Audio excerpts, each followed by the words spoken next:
Hello and welcome to Disseminate the Computer Science Research Podcast. I'm your host, Jack Wardby. A reminder, if you enjoy the show, please do consider supporting us through Buy Me a Coffee. It really helps us to keep making the show. Today, it's my great pleasure to say I'm joined by one of my good friends, Gábor Szárnyas, who will be telling us everything we need to know about the LDBC Social Network Benchmarks Business Intelligence Workload. Gabor is a DevRel at DuckDB, and yeah, that's a little brief intro for you there, Gabor. So can you tell us more about yourself and how you became interested in database management research? Sure. So thanks for having me. And I had a lengthy stint in academia, so I became fascinated with databases as an undergraduate student. Back in 2010, I had a really nice undergraduate database course, and it was quite theoretical, and as usual at the time, it was about normal forms and calculus and making theorems on transactions and proving them, but I really enjoyed it. So I chose my undergraduate topic on this, and I did a thesis on bitmap indexing, which is more sort of a systems work. And then I joined a group which worked on a distributed graph query engine. This was challenging because we wanted to make it incremental. So my master's project was prototyping this. And of course, my master's project was also discovering that this is not only a master's project, this is something that you can do for a more extended period of time. So I joined the same research group as a PhD student, and I kept building this system. And as I was building it, I realized that we need a really good benchmark. And there was already a benchmark that other researchers in the group have started. They have been struggling with getting it published for a couple of years. So I joined that project and got it to publication. And this was my first serious attempt at benchmark framework building, and it was very interesting. We did incremental graph queries. We had dozens of systems from various spaces like RDF and graph databases and SQL. So I already played with Neo4j, MySQL, SQLite, and many other systems. So this was a very good introduction. And then I finished my PhD, and around the end of my PhD, I started to work on the LDBC benchmark, which is the topic of today's conversation. So I did my work on that as a postdoc, and now I moved to industry. I'm at DuckDB Labs, which is making the DuckDB embeddable database product. Fantastic. I'm learning more about you every day, Gabor. I didn't know a lot of that stuff. So yeah, and the benchmark you referenced there, was that the train benchmark? It was a train benchmark. So this is something that's set in the railway domain. So it is capturing a safety critical domain, which you build with some sort of a dedicated design software. And as you build it, ideally you would want to have timely feedback on any error or any issue that you may insert into the system. And it turns out that if you translate this to the language of databases, what you basically want is an incremental query engine that also understands graphs, so it can do reachability and similar queries. So that was the benchmark. And of course, it was very difficult to tackle for systems because it has big global queries on a complex graph that you can think about as a property graph, or you can think about it as an object graph. Nice. Well, let's talk about another benchmark then. So before we do that, I should probably start with some background for the listener. So you can maybe tell us what LDBC is, what it stands for, and I should probably say at this point as well that as a bit of a disclaimer, I'm also a co-author on this paper, but I'm going to try and remain impartial all the way through this. So yeah, the floor is yours, Gabor. Tell us about LDBC. All right. So LDBC originally started as a European Union research project. It was 2.5 years long and started in late 2012 with the initial goal of creating a consortium where industry and academia can collaborate. They can define standards in this space, which were much needed. And these standards included benchmarks where they agree on a given workload that this is important and this is worth competing on. And it also included things like graph schema and graph query languages. And of course, 2.5 years is nowhere near long enough to complete all this. So once the EU project concluded successfully, they created a non-profit company. And this non-profit company had many of the same members that the European Union project had, as well as new members. And they kept working on all of these research objectives that I just said. So this was from 2015, and this is alive to this day. So the LDBC is now roughly 10, 11 years old. and it has more than 20 members who collaborate on various issues in the form of benchmark task forces and working groups on query language and schema questions. Fantastic. Yeah, and this spans industry and academia, right? There's people from all over the shop involved in this collaboration, which is really good fun. So we're going to be talking specifically today about the business intelligence workload. And obviously, with you mentioned earlier on, a benchmark has a framework with it and a suite. So maybe you can start by giving the listeners sort of a high-level overview of the various components that make up the business intelligence workload. All right. So as the name suggests, the business intelligence workload is an analytical benchmark in nature. So the main goal of it is to simulate a scenario where you have lots of data and you would like to extract some sort of a value from the data, find some observations that may help influence your business decisions. It can be thought of as a decision support benchmark in all terms. So the workload basically consists of a couple of components, the first being the data set. The name says social network benchmark, and this is indeed modeled after a social network. When we did this benchmark, we dug into the literature on social networks. This is actually something you and I did together, Jack. So we read a bunch of papers on how the social networks work in practice, how people are added to the network, how they leave the network, and this forms the data set that we use in our benchmark. And there is an important disclaimer here. We don't use a social network because we believe this is the only use case for graph databases or even the most important use case. We use the social network because it's easy to understand. We had accessible real-life data, or at least information on real-life data, and this is really easy to explain to users. So we have this social network, and in this imaginary scenario that's captured by the benchmark, we run different queries on this workload. And the queries are quite complex. I think we will touch more on that later, but suffice to say, these are not microsecond queries. Probably a query will take 10 seconds or half a minute. These are really heavy-hitting queries, like go through all the people in India and do some aggregation, or find all the triangles of people who live in China. Obviously, these are quite difficult to compute and also incur a lot of I/O because they need to access a lot of data. So we have the data set, we have the queries. The data set is not static, so we have a stream of updates, which is a mix of insert operations with new content and new people added to the network. And it's also a bunch of deletes with people deleting themselves or retracting a like or retracting a message that they made, which makes the workload quite challenging for systems. And we have a set of parameters that we use to run the queries with. And finally, we have something called scheduling. So obviously, there are many ways to run all these queries and all these updates, but we have scheduling rules on how the queries must follow each other, when the updates may or may not happen, how many threads must be used, and so on. Nice. That's a really nice overview there of everything. Yeah, I know when we were actually designing, trying to kind of model it on some of the real world data, we had some fun. And I did like sort of making a Facebook account and seeing what happens if I join a group, leave a group, and if I delete this and delete that. And yeah, it was good fun.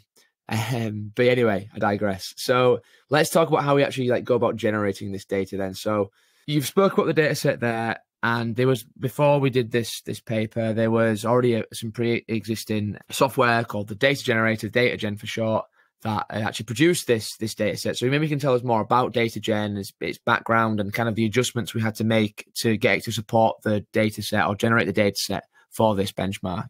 Sure. So we were lucky enough to inherit a functioning DataGen, and it turns out that these things are not easy to make. So the official DataGen, back when I joined the project, was written in Apache Hadoop, and it ran MapReduce jobs for scalability. And the idea of it was that it tried to create a network that's just realistic enough to actually stress important aspects of query processing in the systems that actually have interesting distributions.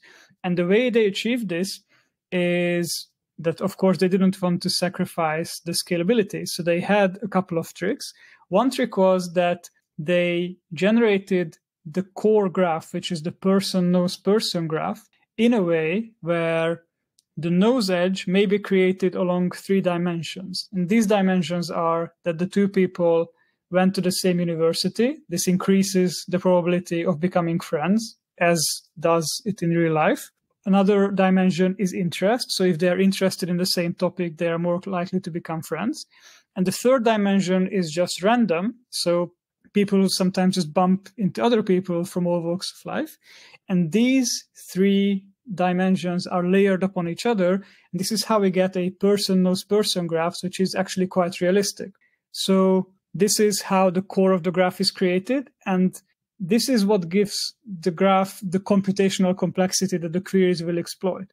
But what gives the weight of the graph, meaning the heavy part of the graph, is actually the content that the people produce in the social network. If you think about it, Facebook only has maybe a few billion people, but it has a lot more posts and a lot more comments and a lot more likes edges. And this is reflected in our data generator. So about 80% of our data is forums and comments. And these were generated based on data from Wiktionary and DBpedia. So what the data generator originally did is that it just stitched together random words and random topics and slapped on a number of tags on them. You can think of the tags as hashtags in Twitter and other social networks. So this was great. This was something that we had, but it had a couple of drawbacks. The first drawback was that it did not scale beyond scale factor 1000. The scale factor here means the size of the data set in a CSV format, in an uncompressed textual representation. And 1000, it means roughly 1 terabyte of CSV, which is actually not that big of a deal for modern systems, and especially in the territory of business intelligence where we wanted to position this benchmark, it's not really big data anymore. So we wanted to crank this up to 10,000 or possibly even larger. The other problem was that the original data generator did not have any delete operations. So the network just kept growing. And this allows for some shortcuts in the systems. For example, you can use append-only data structures. You can use algorithms which compute shortest paths, but they do not take deletes into account upon updates. So you can cut corners, and we don't want that. So we ended up reworking this data generator quite thoroughly. It was a gradual process. So we migrated away from Hadoop to Spark, which was the more modern stack at the time of the migration. And we also added the deletes. This is actually quite interesting because I'm from Hungary, and there was a Hungarian social network, the IWIW, the International Who is Who. And luckily for us, once they went defunct, they published their dataset, anonymized, of course. But the dataset had something called the time of the last login. And this was picked up by researchers at CEU, the Central European University, and ELTE, another Hungarian university. And they analyzed how the network is basically getting disintegrated, who leave the network first, and try to come up with theories on why they leave first.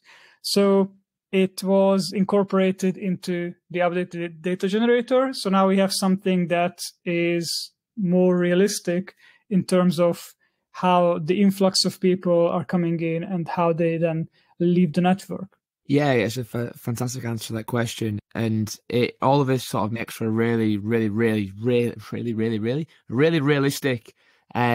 data set, right? To be the sort of the bedrock of the benchmark, and really allows us to sort of express some really interesting queries on top of that. And kind of with that, it's a nice little segue into how we go about actually designing the workload and the queries and what our methodology was for doing that. And that is called the choke point methodology, right? So can you kind of explain to the listener what the choke point methodology is and how that was used to design the read queries in the business intelligence workload?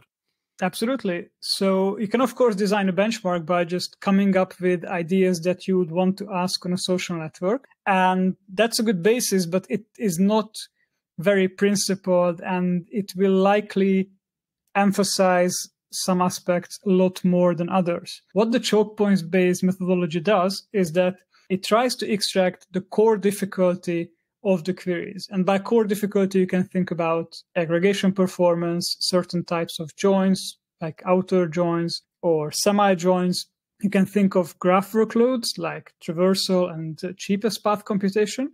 And then we have this matrix of choke points on one dimension and queries on the other dimension. And what we try to achieve is to have sufficient coverage for all of the choke points by the queries, but we try not to overstress any of the choke points. So we are looking for a balanced coverage of all the choke points. And that is, of course, a very iterative process. We keep refining the queries. We bump into new choke points as we do so. But ultimately, we got a matrix of 20 queries and roughly 30 choke points that we deemed to be sufficient, and we were happy with how they covered them. Amazing. Can you maybe give us an example of one of the queries? I mean, you must have a favorite query in the workload. Yes, my particular favorite is the triangle query. So this says that you should start from a country and you traverse to all the cities of those countries, and you try to find triangles of people who live in those cities and they know each other. And we added one twist. This is already difficult enough, but we added a twist that they must have become friends in a given time range. Maybe all of them went to the same concert and then they just added each other, or maybe two of them added each other and then the day after they bumped into someone.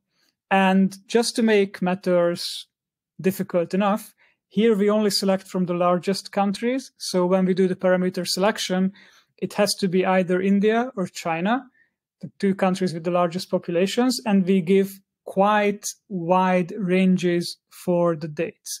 So we have a large pool of candidate peoples who can be part of the triangles.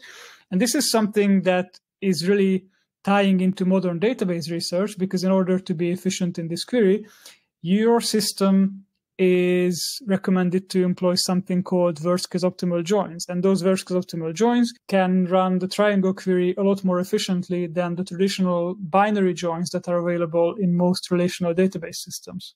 Awesome stuff. So yeah, that's a nice little segue then. How do we actually go about selecting these parameters for these queries then? So this obviously, I guess on the face of it sounds simple, right? I don't know, you look at the graph, pick a node ID, plug it into the query and away you go. But it's a little bit more complicated than that, right? For this data set and for this domain. So can you maybe explain why parameter curation is more challenging here, and then explain like our approach to solving this problem in this paper? Yeah, absolutely. So obviously the first try that anyone does when creating a benchmark is what you described. We just randomly pick input parameters and run the queries. But the shock comes when you plot the results, because you will have these very wild distributions with very little actual substance whatsoever. And we have such distributions in the paper, so the listeners can look it up. You get these weird point clouds of random data points. The reason behind this is that in a graph workload, you have the data which is very graphy, quote unquote, because it has nodes that are super nodes in the network and it has nodes that are on the verge of the network. This has many names. It is called the Justin Bieber problem, for example, when someone in the social network may have millions of followers. And you also have people who just joined. And obviously, if you select someone who is really popular and do a two-hop query along the node edges, you will touch on millions of nodes. Whereas if you select someone who just joined, you maybe only touch on a dozen nodes. And this will give a very uneven distribution, and that is going to make it very difficult to reason about your query results, because it's very difficult to compare different distributions, especially if you only have a couple of data points. So what we try to achieve instead of this is we try to ensure that you have something resembling a normal distribution.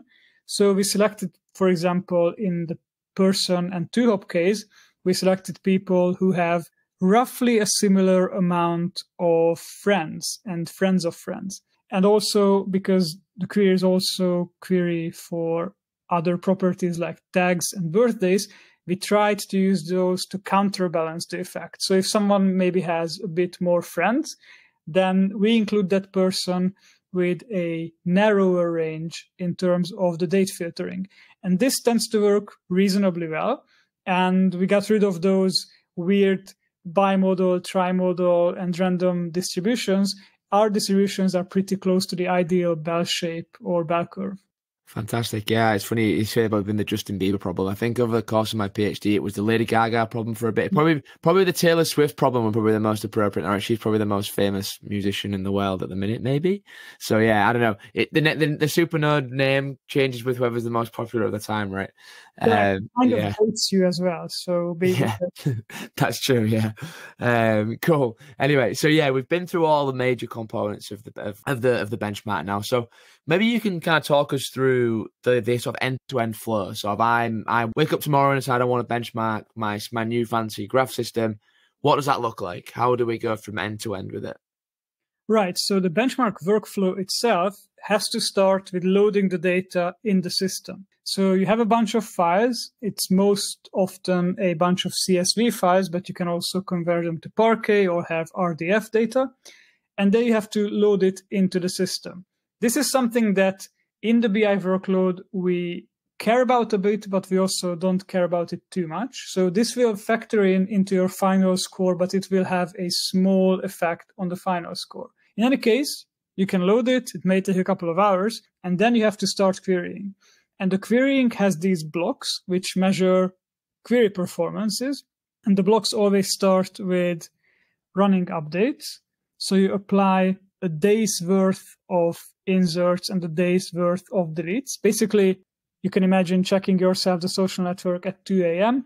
You see what happened the last day, and you apply all those changes in your copy of the social network. And then you run your queries on the network. So this is the workflow, and you keep repeating these batches of updates and reads. And of course, you asked, how do you go on implementing about this? Well, you first implement your loader, possibly with a schema, and then some automated way to load the CSV files. And then you implement the queries. We have 20 queries that you have to implement, and we have 8 insert and 8 delete operations.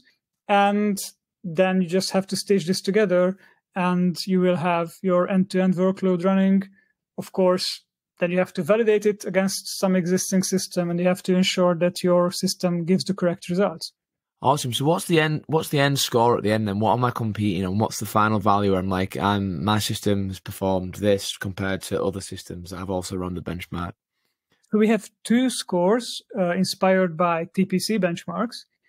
We have the power score, which is the single query performance. And the rationale for this is that if you're an analyst and you're sitting in front of your computer, then you want timely answers to your queries. So we basically want to have a number that's connected to the sheer speed of the system if you have a complex query and you hit enter and you have to wait X seconds.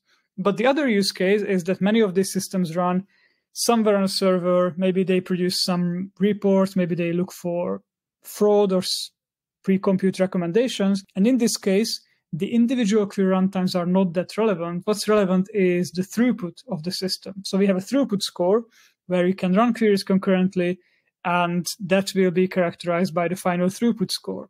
And we actually have 2 more scores, which are the aforementioned power score and throughput score, but they are adjusted with the system price because we take the system price into account. So we have dollar-adjusted throughput and power scores.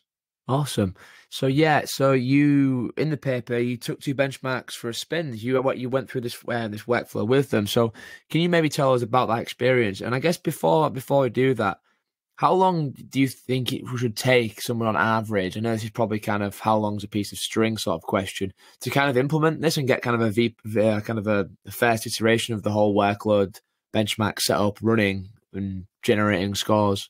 Okay, so it's a good question. The way I explained it before made it sound very simple because you have to load some data in your system that you likely already know very well, and then you have to implement 20 queries and a bunch of updates. But it turns out that implementing those 20 queries alone is a huge undertaking because there are no standard languages in the graph space as of today, barring the SQL PGQ extension. So it is quite a lot of work just to formulate your queries in a different language. It can be Cypher, GSQL, GQL, Sparkle, etc. This will take probably a few weeks for you to implement the queries correctly. The updates are usually simpler to implement. But the challenge then is to ensure that everything is correct. And that's challenging for both the reads and the updates. So you will likely spend a few more weeks debugging and optimizing your query performance. And this is not to mention that usually when people do this, they discover some bottlenecks in the system, and that will necessitate some work from the engineering department and likely a new release of the system. So when you put all this together, you can get an initial implementation in about a month, but to attempt a serious implementation is probably going to be a multi-month effort. Fantastic. Yeah. So when you actually start kind of thinking about it, it ends up taking a lot longer than you'd kind of initially think. Been like, oh, I'll do it in a long weekend. And then it becomes like a multi-month project. Cool. So in the paper, there are two systems that you took the benchmark for a spin with. Can you tell us about these systems and what the experience was like kind of getting it to work on those systems and what your analysis of the results were? Of course. So we picked two systems, and these couldn't be much more different. So the first system that we used was Umbra. This is developed at TU Munich, so it is an academic system, and it's a single node, so it's a non-distributed system, and a relational database management system. They support most of the syntax of PostgreSQL, and they go to great lengths to ensure that they do larger than memory processing, so they can spill to disk, specifically with NVMe SSDs in mind. And they have a state-of-the-art JIT-compiled query engine, which actually takes the SQL query and emits x86 bytecode from it. So it compiles not to LLVM, but to an even lower level, which makes it super fast for compilation. And it produces very good query plans and very good code to run as a consequence. So this was one system that we used. And the other system was TigerGraph. TigerGraph is an American company which creates a distributed database system. This is a native graph database, so they don't have a relational storage engine, but they treat all your great data as a graph. And they support a language called GSQL, which is specifically created for graph traversal and graph algorithms. Cool. So that's fantastic. So are there any limitations with the benchmark at the moment then? And kind of, are there any gaps in it at the moment that you think maybe could be improved in the future? Definitely. There is always more work to be done in benchmarks. I think one of the most glaring omissions that we made in the BI workload is that it doesn't really have graph algorithms in the sense that we never do something like a connected components computation or a community detection or something like that on the graph.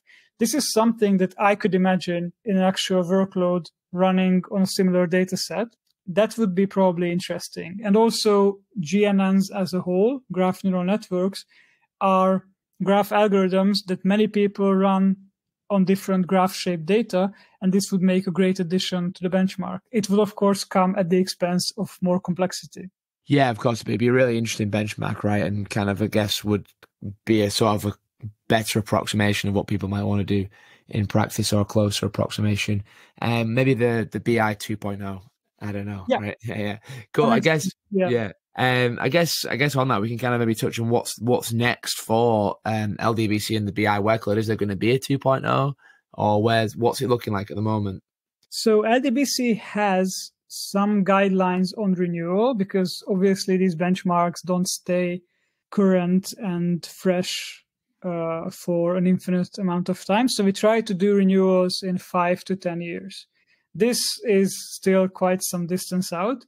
So the BI workload is safe. Our goal with the BI workload is to have more audited systems. And I think this is a good opportunity to talk about audits. LDBC has a process where we put out our benchmarks in the public with really detailed specifications on how they should be used. And companies can then hire an independent third-party auditor who is actually running the benchmark for them. So it's a complete reproduction of the benchmark followed by a very detailed report called the full disclosure report. And this is reviewed by the benchmark task force. So all of this is to guarantee that the benchmark was done correctly. It's a faithful implementation and the execution didn't have any issues in it. So for the BI workload, we are currently in this phase where we are facilitating audits. We already had a couple of audits that were conducted successfully, and we have more on the way. So this is the current status for us. Fantastic. How many have been completed so far? So there are 4 successful ones. All of them were done by the Tiger Graph system on different setups. One was on an on-premises machine and others were in the cloud. And there is one more that's currently underway and more planned. Fantastic stuff. Sophia, so how does this workload then, do you think? Let's position it against other benchmarks in the space. And how do you think it compares with some of the things from TPC and other LDBC workloads? Because this isn't the only one, right? We've got other ones as well. So maybe you can talk about those as well. Sure. So LDBC has a couple of benchmarks. It has the original social network benchmark, which is called the interactive workload. So the interactive workload has a transactional processing that's being simulated. So it has short writes and short reads. Compared to this is basically the other end of the scale. So this is OLTP versus OLAP. Then we have a RDF-focused benchmark called the semantic publishing benchmark. That's more focused on inferencing and being able to handle RDF-shaped data with SPARQL queries. And we have a new very interesting benchmark called the FinBench, which targets distributed systems, and it does graph processing on huge amounts of data with relaxed consistency constraints. This is something that's just been released as version v0.1, and this is something where you really have to ensure that your system can not only answer the benchmark queries, but it can do so very quickly, under 100 milliseconds in most cases. So this is, again, probably an even more transactional benchmark than the LDBC SNB interactive workload. Nice. Yeah, cool. So I'd like to ask now, kind of, so around this time, so what impact do you think that your work can have? But obviously, with all of the audits, and that's some real sort of tangible real world impact. Do you think there's anything else, like maybe from more of like a software developer or data engineer sort of perspective, that can kind of, what impact it can kind of have on their sort of day-to-day lives, or how they could actually leverage the findings from the paper or from the benchmark? Sure. So if you have been to research, and I know you have, then you know how valuable a good data set is. Yeah. So I think by far the biggest contribution of this paper is having openly available realistic graph data sets that you can download for free, and you can download them in many different formats and with many different scale factors. So I actually see some statistics on how many people download these, and they can be quite popular, and they can pop up in places that are not restricted to graph databases or graph data management. Even if you have something like a relational query engine, you can use this data to load it into the engine and test it. Yeah, so as I said, I expect a lot of impact from these data sets, and I just looked up the statistics that we have on the surfsara.nl repository, and we have more than 12,000 downloads amassed for the old interactive workload datasets that range to scale factor 1,000.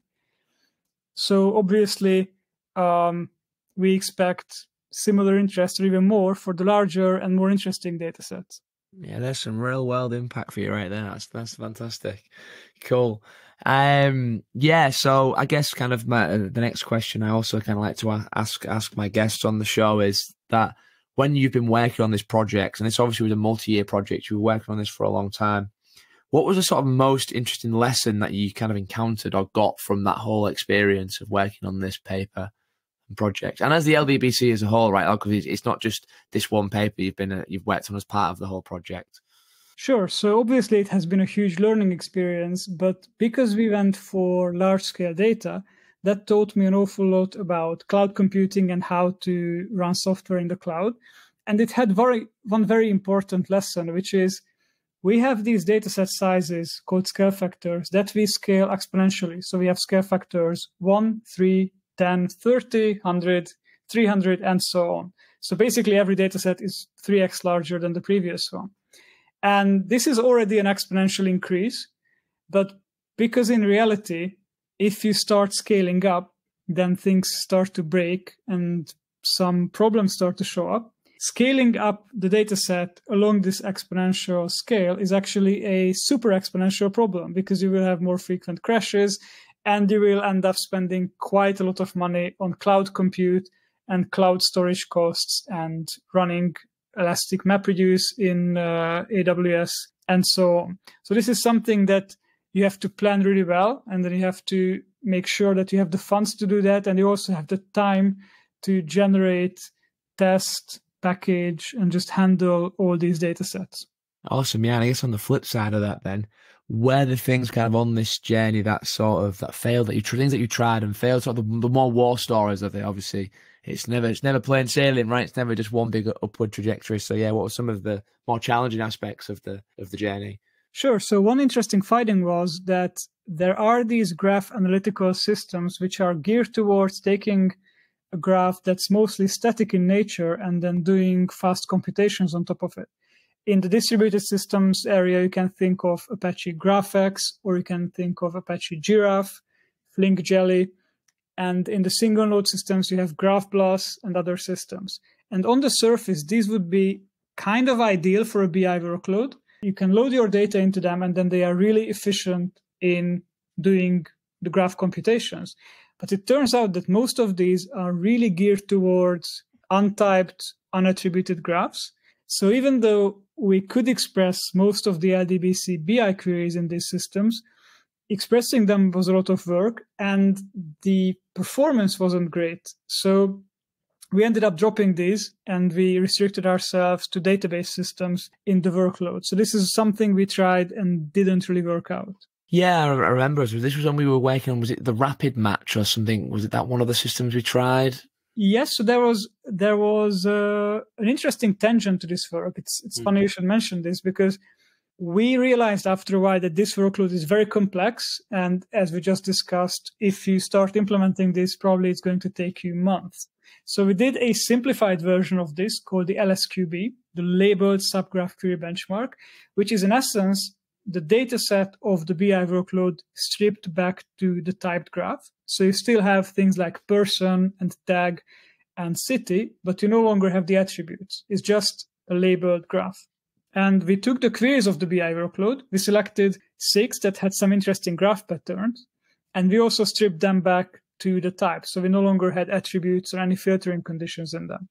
And then we had this micro benchmark, which you could implement really quickly, like in a day for most systems. And we didn't mean that to be an official benchmark as an LDBC benchmark that you can audit, but it was rather a tool that the researchers working on a system can use as a litmus test, and they can ask questions like, can I beat Postgres? Can I beat Umbra? Can I beat existing state-of-the-art graph database systems?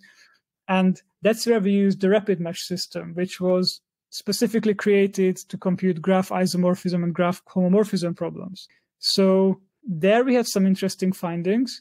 And there, of course, with this approach, the graph analytical / graph algorithm systems had a better chance because there were no properties in the graph. Yeah, and I guess this is like another, we spoke about real world impact earlier on, but all this is also sort of making this sort of a benchmark more accessible to sort of academics as well, right? And not needing all the sort of trimmings and everything else that you need to go with a sort of an industry grade benchmark, and still having some sort of impact in that space as well, and having something more accessible, which was a really nice sort of, I think, a really nice contribution anyway to the space. Yeah, it was fun to work on for sure. Cool. But yeah, we're talking about other research here. So I know you've worked on so many things over the course of your career in academia, Gabor. So can you tell us maybe about some of the other things you've worked on as well? Sure. So I spent quite a long stint working on GraphBlast, which I just mentioned in the category of graph analytical systems. And GraphBlast is very interesting because most people are probably familiar with BLAS, B-L-A-S, which is there for creating a standard API for dense matrix and vector operations. This is something that has been around for 30 plus years. What GraphBlast does is that it takes this idea to the realm of sparse matrices, which are excellent for representing graphs, and to the realm of semi-ring computations on these matrices, which are a great tool for defining graph computations. And I always found it extremely elegant that you can say, I have a matrix representing the graph. I have a vector representing the positions in the graph, the nodes that I am currently visiting. And then you can do something called the min plus multiplication. So you use matrix multiplication with a semi-ring where the plus operator is actually the minimum operator, and the multiplication operator is actually the plus, the addition operator. And this allows you to find shortest paths in the graph. So it is very concise and it is very machine friendly, because you can have a sparse matrix computation algorithm that has no understanding of graphs. It just knows how to multiply a sparse matrix and a sparse vector. And then you can express all of these problems like single source shortest path, BFS, and other graph traversal algorithms really elegantly and really performantly. I'm kind of thinking there about sort of, have there been any sort of crossover between sort of your two loves of your life there, your Graph Blast and LDBC? Have you ever tried it on any of the benchmarks, any of the workloads? Because we have a graph algorithms benchmark, right? So have you tried it on that, and how did it perform? So we have a graph algorithms benchmark, as you just mentioned. It's called Graph Analytics, which is a portmanteau of graph and analytics. And we have a Graph Blast workload on it. And we even have a Graph Blast competition running this year, but we didn't announce the results yet. So maybe your listeners can check back to our websites. But Graph Blast did participate, and there were other systems. So I'm personally also really curious to see what the results are and how it fares against other systems which may use a completely different computation model. Yeah, sure. Do we know when those results are going to be made public? Around the end of the year, so in the coming weeks. Okay, just in time for Christmas. Yeah. Cool. Great. Now we've just got two more questions now, Gabor. So the penultimate one is my favorite, and it's about the creative process. So how do you go about generating ideas? And then once you have generated them, how do you select which ones to work on? Well, as you may have guessed, I like to select projects which have a chance of creating a real-world impact.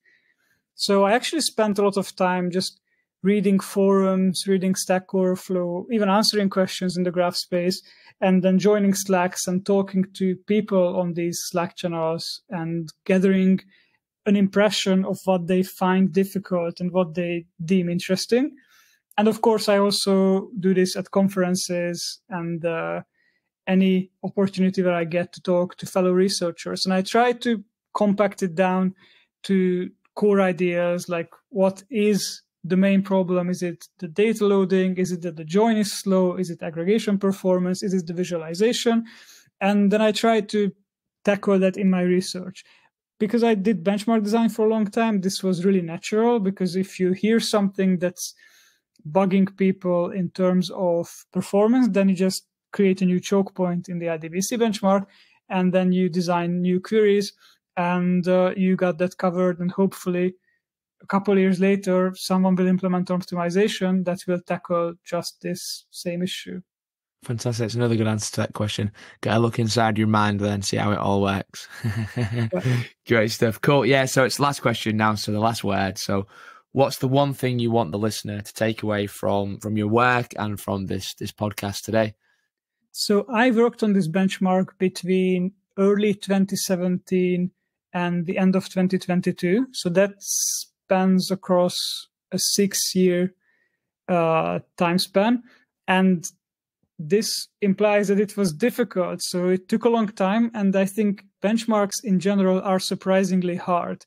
If you want to have something that's really realistic, objective, and it's representative of a real world use case and also scales, then you will have a lot of time to invest into actually making this a reality.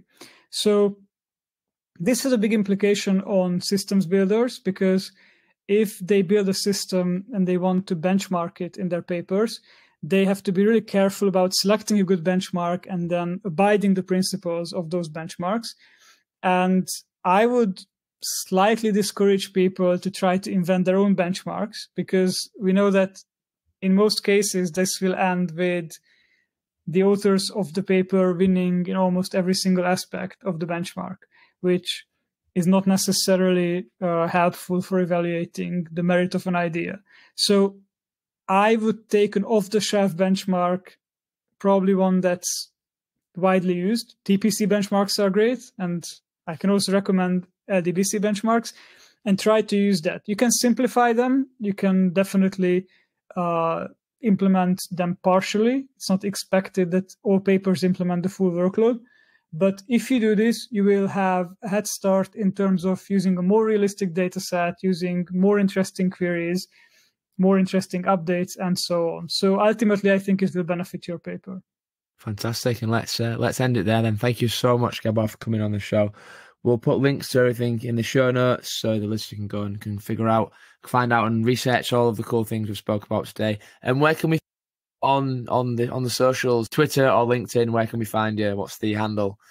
So my handle is my last name, Szárnyas, and my first name, G. So Szárnyas G on Twitter and GitHub and most other platforms. And also LDBC has a Twitter account. It is twitter.com/LDBcouncil.